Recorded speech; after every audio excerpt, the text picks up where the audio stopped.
દાહોદમાં પૂર્વ તાલુકા પંચાયત પ્રમુખ ભરત પારગીની પત્નીને ભાજપે આપી ટિકિટ। મધુબેન પારગીને ભાજપે આપી ટિકિટ।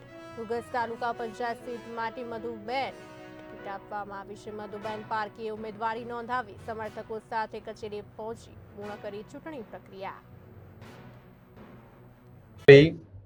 ફરીવાર અઢી વર્ષ તાલુકા પંચાયત સભ્ય રહ્યો, અઢી વર્ષ તાલુકા પંચાયત પ્રમુખ રહી ચૂક્યો અને મારી વાઇફને ફરીથી ભારતીય જનતા પાર્ટી એ મને ટિકિટ ફરીથી આપી છે।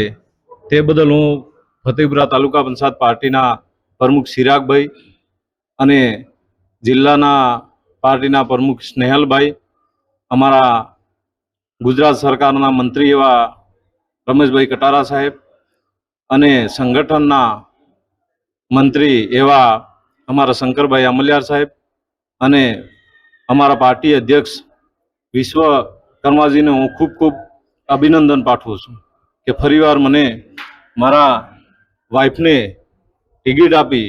તે બદલ આવનારા સમયની અંદર ફરીથી તાલુકા પંચાયતમાં અમે અમારી તાલુકા પંચાયત એક ભવ્ય વિજય મેળવે, તાલુકા પંચાયતની બોડી બને તેવી શુભેચ્છા પાઠવું છું। પારગી ભરતભાઈ મગનભાઈ।